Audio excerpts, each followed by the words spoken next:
Welcome to the Childcare Business Coach podcast with Evelyn Knight, where mindset mechanics come together for success. Evelyn Knight is the leader of the ECE revolution and is on a mission to touch 1 million children's lives through the elevation of the ECE community. Good morning and welcome to the Childcare Business Coach. My name is Evelyn Knight. I am a bit late today. It's been a morning already. My microphone wasn't working first. As I tried to go on live or just record, I get these flashing like your microphone isn't working, something's not right.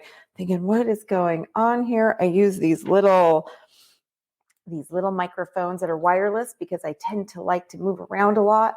And apparently this one, see, this is my morning.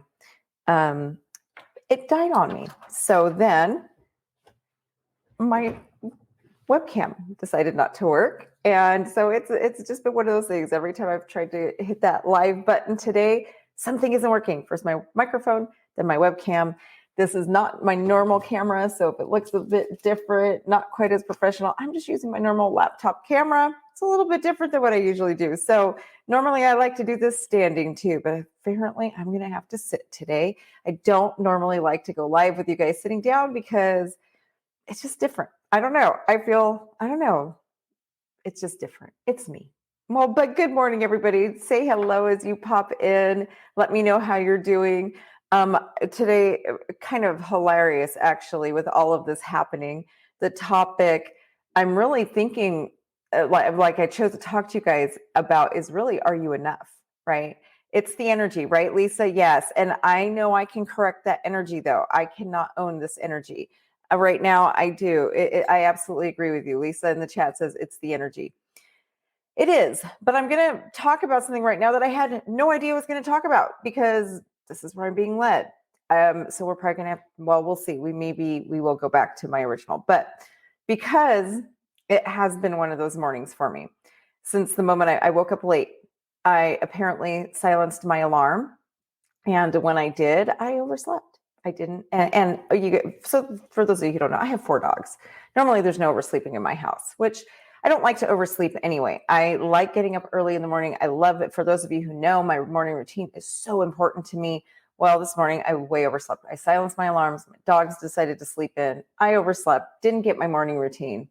When I don't get my morning routine, I feel like chaos. My whole day feels chaotic, right? But then things started going wrong, like trying to go live and my camera's not working. First it was my mic, then it's my camera. It's one thing after another. But what I have to stop and ask myself, and I'm going to coach myself right here live in front of all of you, since I am in the middle of this as we speak, I can show you what I go through to pull myself out of these funks, because I definitely woke up this morning in a funk. But I get to choose. Am I going to allow this funk to continue? Or am I going to choose to overcome it? By the way, the other thing I woke up to this morning is my furnace is out. I don't have heat in my house. So that was the other wonderful thing to wake up to. Maybe that's why we all slept in, because there's no heat. It's nice and cool in the house at 55 degrees inside my house, which I'm thankful that I live in a home that I can actually be at 55 degrees when it's 20 degrees outside. So that is something to be thankful for. But waking up and it's just one thing stacking, right? You just have those things stacking. I still get to choose. On average, a person is awake for 14 hours in a day. That's average person is awake for 14 hours. The first 2 hours of my day, nothing has gone right. I'm not going to lie, and I'm not going to sugarcoat it. Okay, no sugarcoating for me. Everything has gone wrong. I woke up late, very late. I missed my morning routine. That is extremely important to me. That means I didn't get to exercise today. I didn't get to do any kind of devotional, which that is hugely important to me. I didn't get to hear my motivational stuff I like to. And as you could tell by my hair, I had to throw up my hair really fast, right? I just had to throw things together. Plus my heater was out. I have no heat. And everything just started to happen, literally, from the moment I woke up. But I still get to choose. Out of a 14-hour day, am I really going to allow these 2 hours to dictate the rest of my day? Am I really going to say, oh my gosh, today's going to be an awful day because all of this stuff is happening? No. Do I want to? Oh yeah, there's a big part of my brain that says, Evelyn, just take the rest of the day off. You're working on stuff today. You really don't have appointments. You just have to write. You have to do this and that. Just crawl back into bed. It's going to be one of those days. Those thoughts absolutely, absolutely enter my mind every single day. But I have to stop and I have to tell myself, no, I am not allowing this type of thinking. It is my choice.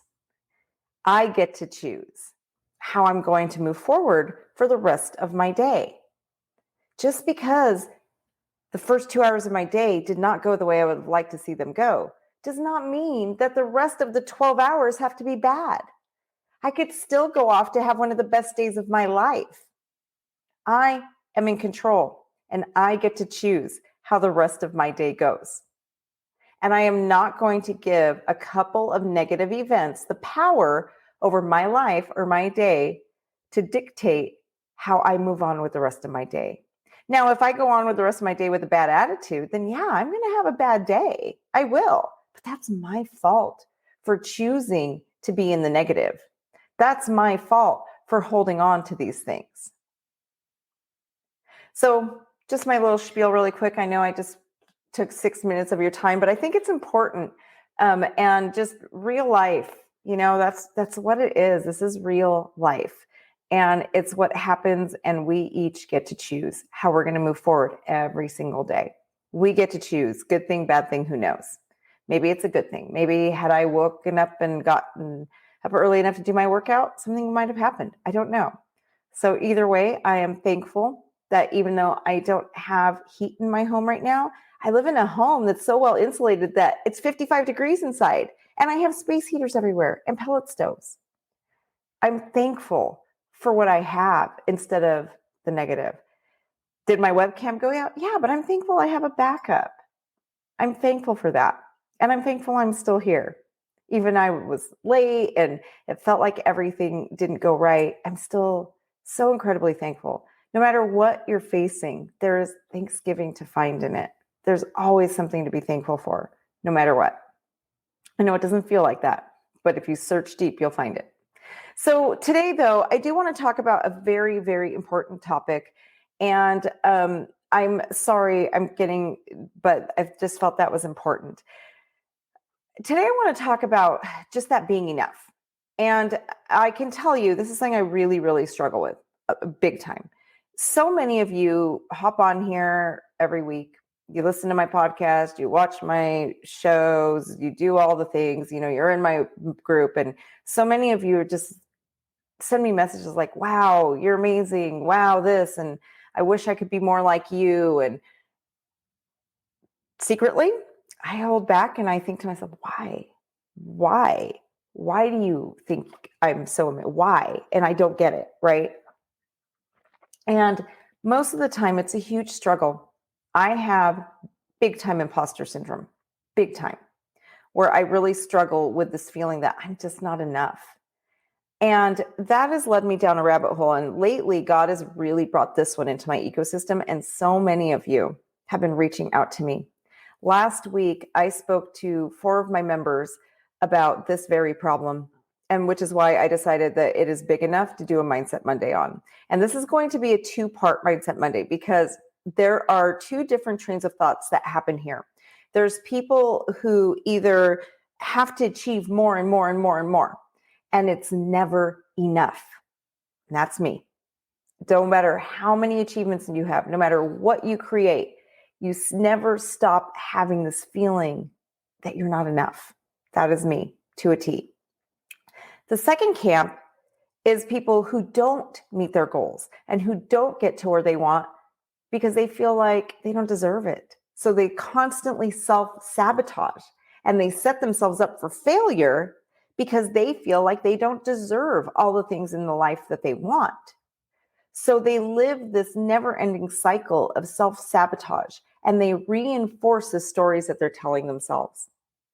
So for that second group, what happens is they want these dreams and goals, but they choose and they make wrong choices and they do things and then they reinforce the stories they've been telling themselves like, yeah, I'm just not smart enough. I'm just not good enough. I'm just not But what happens is it's called a self-fulfilling prophecy, where you actually make it come true for you. And you actually set yourself up for failure, to be honest. You do the same things over and over again because you're reinforcing the stories. Your subconscious mind takes over and you reinforce the stories. For me, I'm the opposite.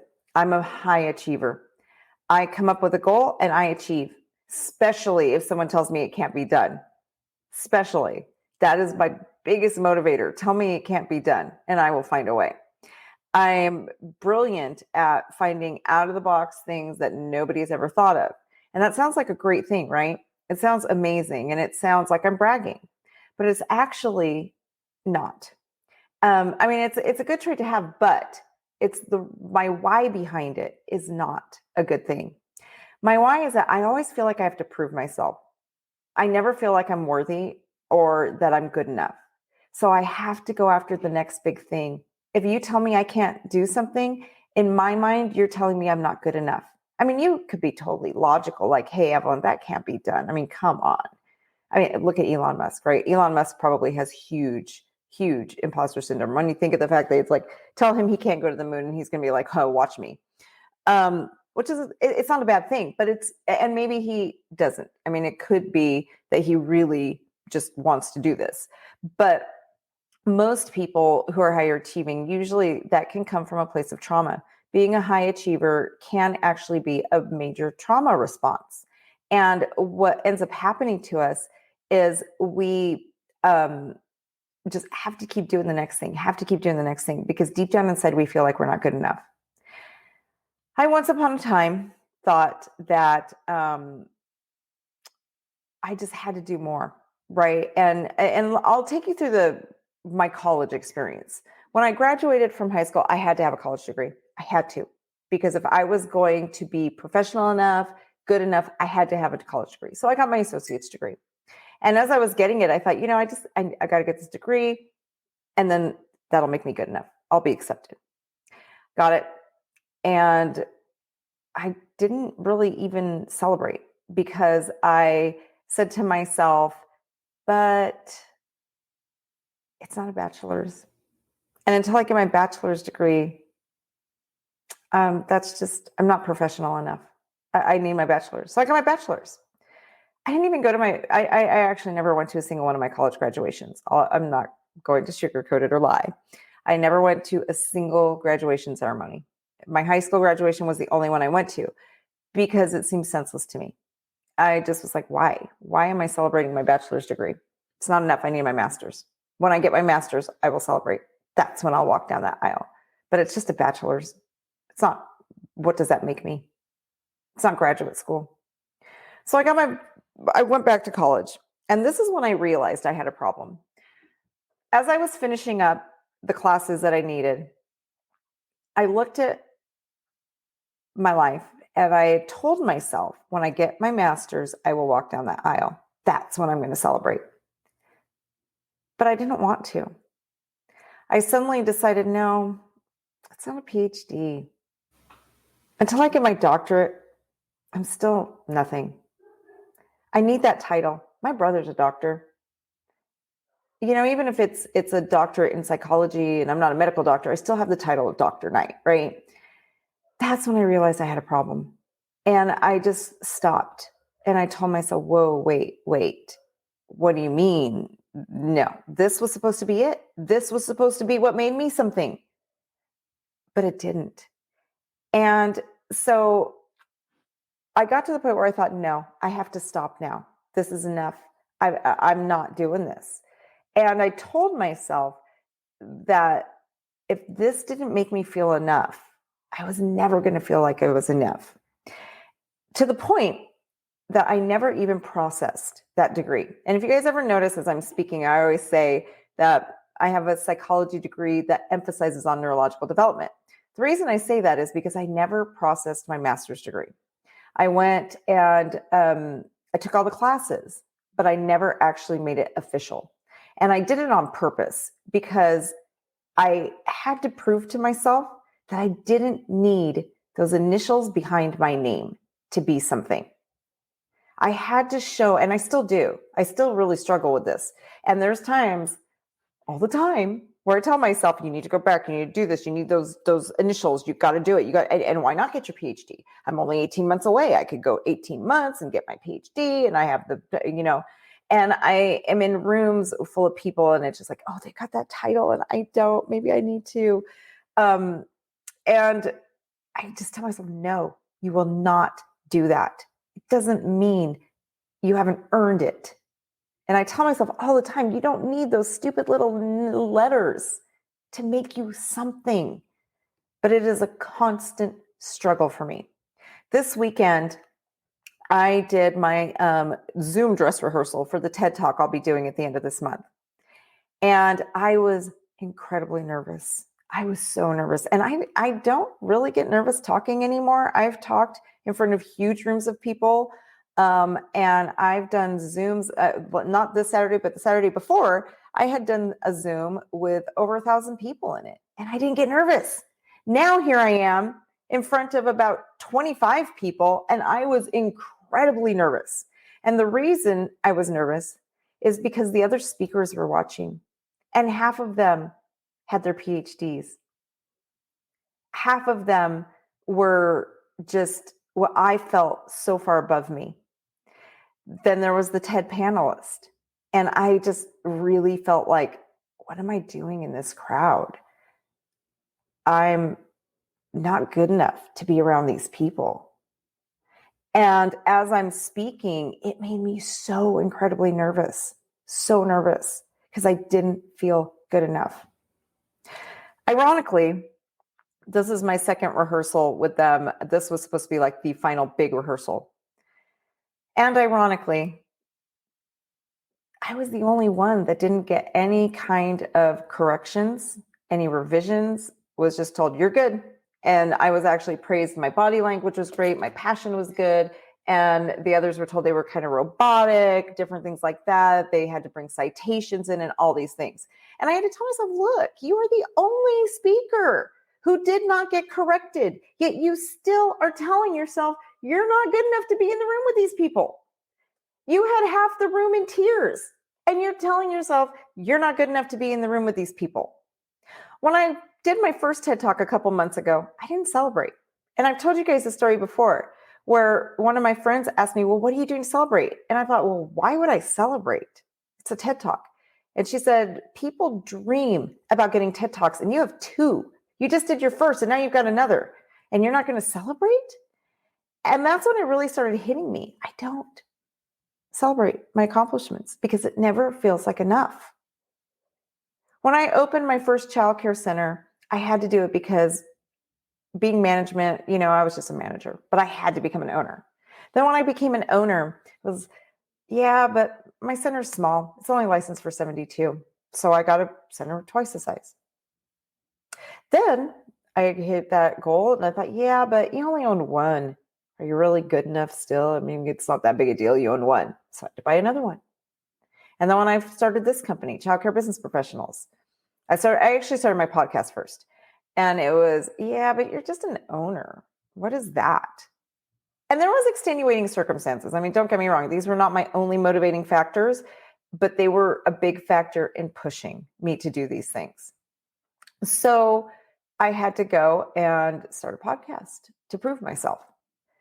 And one thing after, and then COVID hit and so many of you guys needed help. And I really started to step in, and I was getting so many messages from people on my podcast and different things that I stepped in to help. And it's just something I love. And that's a lot of how CCBP was born. And I knew I could give back. But bottom line is, every time I hit a milestone, there's a voice in my head.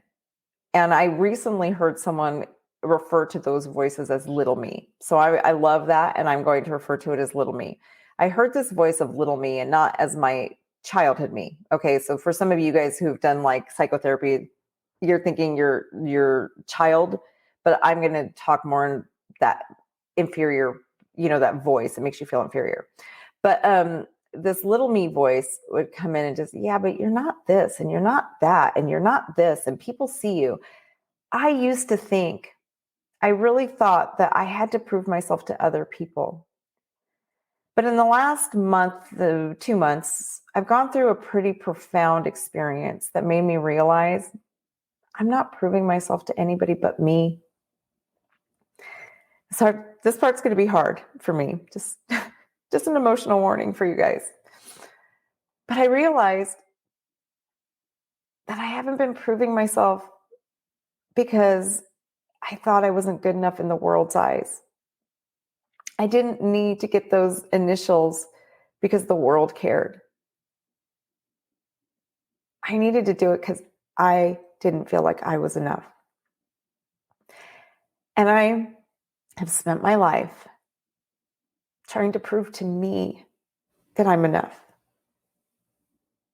Nobody ever asks me what degrees I have. I offer it all the time. But nobody asks. Nobody asks me how far I got in college. Nobody ever asks me to list my resume. It's in my head. That feeling of not enough. It's all in my head. And I've had so many of you guys reach out to me lately that I know it's in your head too. For so many of you, it's in your head too. And I'm here to tell you, at this stage in my life, it's exhausting. I've accomplished so much. People look at me like, wow, I can't believe you did this and that. And I'm just like, it's not a big deal. And in my heart, I believe it's like, why do you admire me? Why do you think this is such a big deal? It's just, I have to do it. And I had to have a really serious talk about myself or to myself. And I really had to, why? Why do you feel like you have to do this? This is great. This is big. You need to start celebrating your wins. You need to start feeling like you are enough. I found one of my old journals a couple of weeks ago from when I was 18, or I'm sorry, my son is 18 now. It was 18 years ago because he was a baby when I wrote this journal. And my thought processes were pretty much the same. Like I was writing down when I accomplished this and when I accomplished that. And I was like, just saying like, oh, once I get to this stage, things will be so much easier. Life is going to be better. And this, and this. And God, God's timing is amazing. I mean, I'm going through these trainings and these experiences that really shined a light, and finding that journal, the timing could not have been more appropriate, because 18 years ago, I thought my big milestone was going to be to hit $150,000 a year in income, and not just personal income, just period, just sales, whatever I had to do. And I have hit that 10 times. And in my mind, I'm still, yeah, but there's always that, yeah, but is it really enough? So if this is something you're struggling with, I want you to ask yourself a couple questions. Can I absolutely be sure that the stories I'm telling myself are true? The stories about me. When you have that little voice that comes into your head that tells you you're not good enough, and it never actually says, oh, come on, you're not good enough, right? It's these little things like, oh, look at that girl. She's so skinny. I wish I was skinny like that. I wish my butt was as tight and lifted, right? I'm just not enough. Or look at her waist. Her waist is so small. God, I wish I'm just not pretty like her.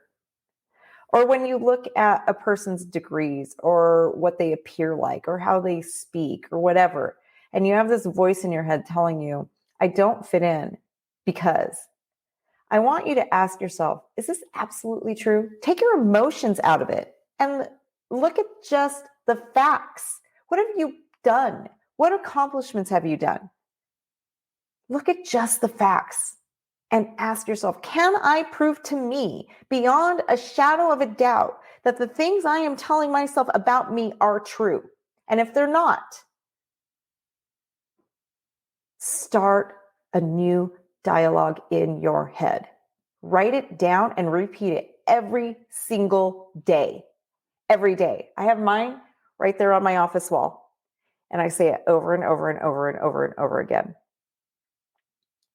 Because I am going to convince my subconscious eventually, which I'm going to reprogram my subconscious to know that I am enough, I am good enough, and I am worthy of celebrating my accomplishments, because you are too. I also want you to ask yourself, when I start believing these things that I say about me, what do I do? What is it that I do to myself when I start believing these things that I say about me? And start noticing these patterns of self-sabotage. Whether you're self-sabotaging because you think you're not enough and you have to accomplish, or you're self-sabotaging and you're not meeting your goals. Start asking yourself, what happened to me? Why do I believe this? And is it true? And write it down. The power of having things in words and repeating over and over again is what you need to reprogram your subconscious mind. You got to do it for at least 60 days too, by the way. I know a lot of people, the old data used to say 21 days, but new data actually leans towards 60 days. And 21 days is great too. You will start reprogramming. But if you want deep, deep, deep reprogramming in the recesses of your mind that you don't even know are taking over for you every day, do it for 60 days. And I know that sounds crazy. And some of you are like, 60 days? But really, you've been living your entire life like this. What's worse, repeating the same thing over and over again for 60 days, or living the next 60 years like this? 60 days is nothing compared to your entire life. So some of you might be tearing up a little bit right now. This was a pretty heavy Mindset Monday. Some of you might be very emotional. If that is you and you're one of my members, reach out to my team. I want to talk to you. I know I'm pretty inaccessible, but this is something I've been really led to. I've talked to 3 of you guys last week because it's such a heavy topic right now. And I want to be there for my members. I want to be there for you guys. And I want you to know you're worth it. You're worth me making time in my schedule, because you're worthy just how you are. And this is where I'm going to put my Jesus girl hat on. Jesus made each one of us perfect. We're perfectly flawed in his eyes. And if we're enough to him, then what are we saying when we tell ourselves that we're not enough to us? If the creator of the universe that placed the stars where they belong created you in his own image, then what are you saying about him when you're telling yourself you're not enough? We are fearfully and wonderfully made. Yes, I can't tell who that is but we are fearfully and wonderfully made. He made us perfect.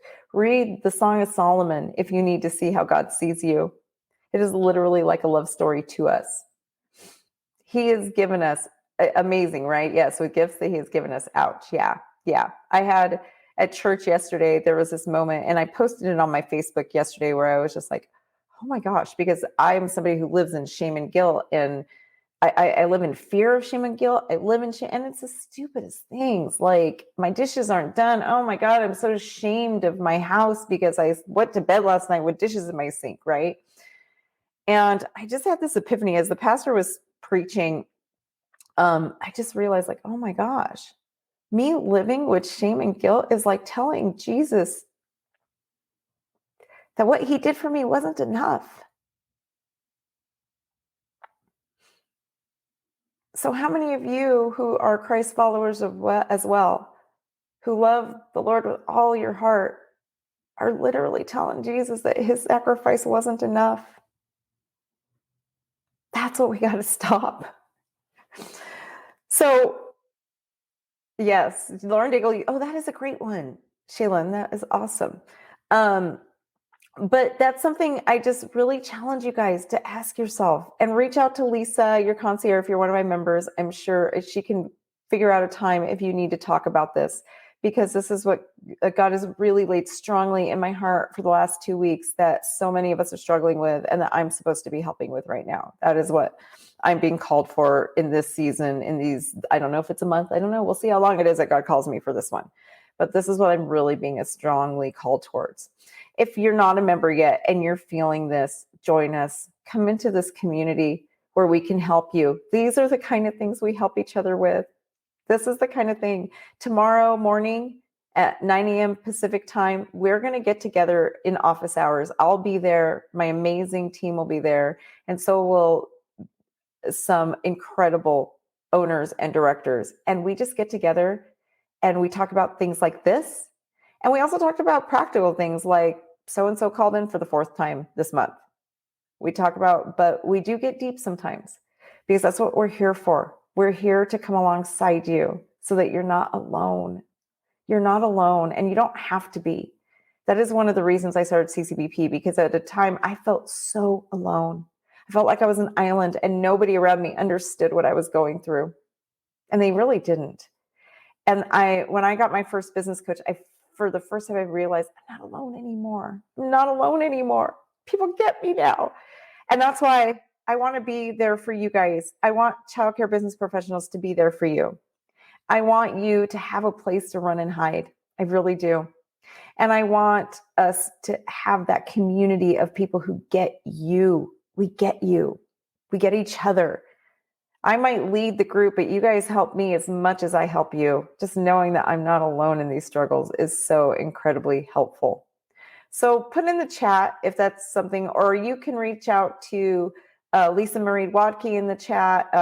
You can reach out to Mandy Mantello, whoever you guys see, and we can come alongside you. If you're on my YouTube channel, just also send a message and we can come alongside you as well.